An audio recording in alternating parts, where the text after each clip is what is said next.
प्रदेश की आर्थिक राजधानी इंदौर में जल्द ही आर्थिक गतिविधियां शुरू हो सकती हैं। इसको लेकर जिला प्रशासन ने तैयारियां शुरू कर दी हैं। संवाददाता आदित्य सिंह ने कलेक्टर मनीष सिंह से इसी को लेकर खास बातचीत की। आपको दिखाते हैं। मध्य प्रदेश की आर्थिक राजधानी इंदौर एक बार फिर अपनी रफ्तार पकड़ने को है।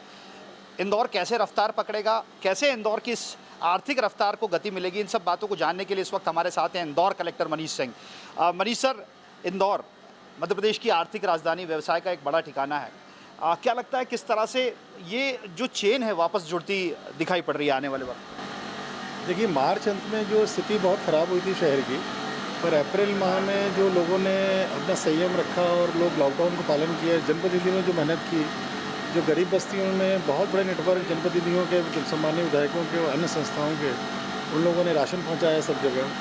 धीरे धीरे लोगों ने भी उसको स्वीकार किया, जनप्रतिनिधि ने समझाया और लोग घरों के अंदर रहे। शायद इंदौर एकमात्र शहर होगा पूरे देश में जहाँ केवल अस्पताल और दवाई की दुकानें चालू करके हम लोगों ने 40-50 दिन का लॉकडाउन चलाया है। इससे ये बहुत बड़ी सुविधा प्राप्त हुई कोरोना के संक्रमण को तोड़ने में, जो घरों के अंदर लोगों ने रह के किया।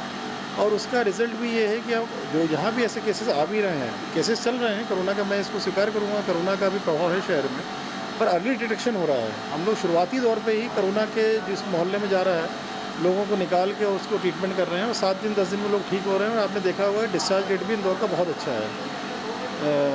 इसके चलते अब धीरे धीरे औद्योगिक गतिविधियाँ भी हम लोग बढ़ा रहे हैं, क्योंकि आर्थिक गतिविधियाँ भी उतनी ही महत्वपूर्ण है उठाना जितनी कि संक्रमण से के संबंध समय उसमें लॉकडाउन करना था। औद्योगिक गतिविधियों में हम लोग जो कल क्राइसिस मैनेजमेंट ग्रुप की बैठक हुई है, जो माननीय मुख्यमंत्री जी ने जो आदेश जारी किया है भोपाल से, उस अर्थ में क्राइसिस मैनेजमेंट ग्रुप में सम्मानीय विधायकों ने, सांसदों ने भी सहमति दी है कि इसमें जो औद्योगिक क्षेत्र हैं, सावे रोड के A to F सेक्टर हो गए, अपने नेमावर रोड में रिंग रोड के बाद का पूरा क्षेत्र हो गया, इन सबको अनुमति दी जाए। ट्रांसपोर्ट नगर बहुत इंपॉर्टेंट है शहर की आर्थिक गतिविधियों के लिए।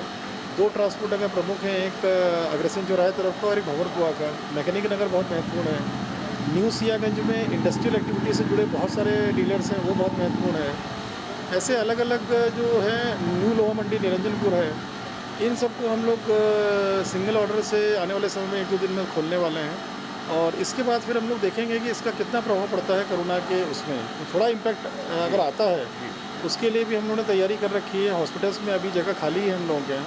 अभी हम लोग सीधे ही पेशेंट जो आईली या सारी के पेशेंट्स मिल रहे हैं, 2-3 दिन सैम्पलिंग का घर पे करके फिर उसका इंतजार करने के बजाय सीधे हम लोग अस्पतालों में डाल रहे हैं, ताकि उनका ट्रीटमेंट, जब सैम्पलिंग की रिपोर्ट आए अस्पताल में सैम्पलिंग, उससे पहले ही उनका इलाज शुरू हो जाए 2-3 दिन पहले।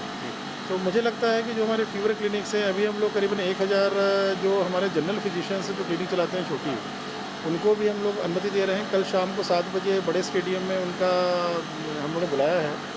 उनको भी हम लोग कोरोना योद्धा की तरह अपने साथ जोड़ रहे हैं प्रशासन के साथ में।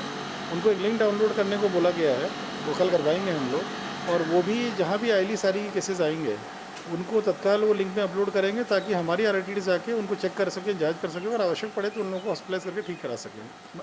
मनीष सर, ये जो स्थिति है, आज भी पूरा देश इस बात को जानना चाहता है कि आज इंदौर कोरोना को लेकर कहाँ पर खड़ा है। क्योंकि आप इंदौर कमिश्नर रहते हुए भी इंदौर को स्वच्छता में तकरीबन 3 बार जो है, और आज भी वो सिस्टम बरकरार है, इस तरह का आपने चेन सिस्टम बनाया था।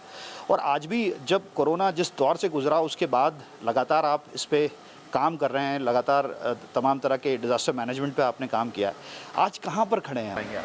देखिए, मार्च में जिन क्लस्टर्स में कोरोना ने स्थिति विकट की थी, उसमें मॉर्टेलिटी भी बहुत हुई थी। उन क्लस्टर्स में ऑलमोस्ट मैं ये बोलूँगा कि 99% सुधार आ गया है, 99% से ज़्यादा ही सुधार आ गया है। और मैं ये भी मानूँगा कि बहुत बड़े क्षेत्र में इंदौर के इम्यूनिटी भी क्रिएट हो गई है।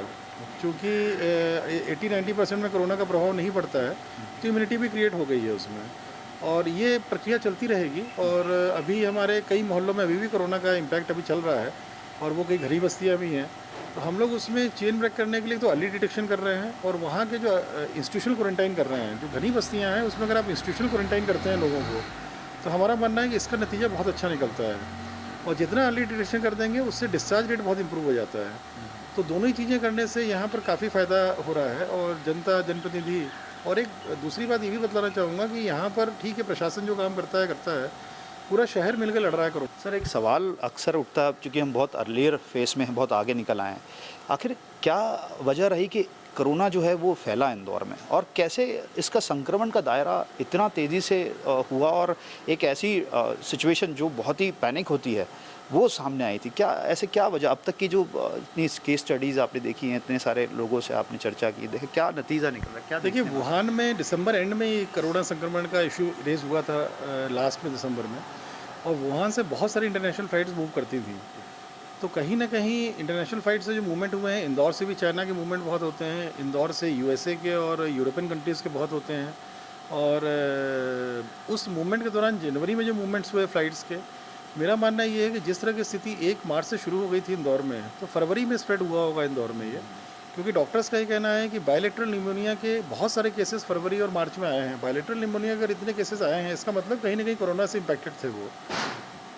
तो मार्च में पूरे में ये फैल करके, और उसने जो माइनॉरिटी कम्युनिटीज़ के क्लस्टर्स थे उसमें इम्पैक्ट डालना शुरू कर दिया था। उन लोगों ने गलती ये की कि वो लोग समझ नहीं पाए, या सैम्पलिंग नहीं हुई यहाँ पर, उसके कारण भी आइडेंटिफाई नहीं हो पाए, और वो लोग अपना इलाज खुद करते रहे एक अपने लोकल क्लिनिक के डॉक्टर्स के माध्यम से। फिर उनको जब सांस लेने की तकलीफ हुई, तो जो बहुत सारे सिलेंडर की जो डीलर्स हैं, उन्होंने सिलेंडर्स, गैस सिलेंडर्स घर पहुँचा दिए, उससे वो लोग ट्रीटमेंट करते रहे। जब स्थिति ज़्यादा ख़राब हुई तो इन्होंने अस्पताल आना शुरू किया। सर, आने वाले टाइम में शहर खुलेगा, खुलना है, चाहे आज 15 दिन बाद या जैसे भी आगे प्रोसेस होता है, तो इसको लेकर सर कोई फुल प्रूफ एक्सरसाइज या कुछ प्लानिंग आपके दिमाग में है कि जिस तरह के इंदौर के हालात रहे हैं, जिस तरह से संक्रमण आपने देखा, नए कैंटोनमेंट भी बढ़ रहे हैं, और ऐसी सब सूरत के अंदर शहर को भी खोलना है, तो किस तरह की एक्सरसाइज कुछ प्लानिंग में हो इसको लेकर? कुछ एक डिटेल एक्सरसाइज हम लोग की चल रही है। शहर को हम लोगों ने 3 फेज़ में बांटा है। एक हमारा 29 गांव हो जाते हैं, एक हमारे बीच का जो कोर एरिया हो जाता है, मध्य क्षेत्र बोलते हैं, और एक हमारा बीच का सिटी एरिया हो जाता है। 29 गांव ऑलमोस्ट हमने खोल दिए हैं, तो नगर निगम सीमा के। तब 2 ही हमारे एरिया बचते हैं, कोर एरिया बचता है और सिटी एरिया बचता है, बाहर के 29 गाँव वाले और कोर एरिया के बीच का। इसकी डिटेल वर्किंग हम लोग कर रहे हैं, और ग्रेजुअली उसी मान से फिर जब जून में जो भी गतिविधियाँ लेंगे, इसमें जनप्रतिनिधियों से चर्चा करेंगे। अभी जो भी फाइनल होगा उस प्रकार से हम लोग जून में इसको खोलना शुरू करेंगे। पर हाँ, ये बात ज़रूर है कि 15 दिन लगेंगे किसी अनलॉक करने में। सिटी को कम से कम 15 से 20 दिन लगेंगे हम लोगों को, और उसमें भी हम लोग जो मॉल टाइप की एक्टिविटीज़ हैं, जो एंटरटेनमेंट के स्पॉट्स हैं, पब्लिक ट्रांसपोर्ट है, जहाँ गैदरिंग्स होती हैं, सोशल रिलीजियस फंक्शंस हैं, इन लोगों को तो हम लोग जुलाई में ही जाके विचार करेंगे खोलने के लिए। तो इस तरह की चीज़ों को तो हम लोग पूरे जून में प्रतिबंधित। वीडियो जर्नलिस्ट नीरज जावला के साथ आदित्य सिंह, न्यूज़ स्टेट, इंदौर।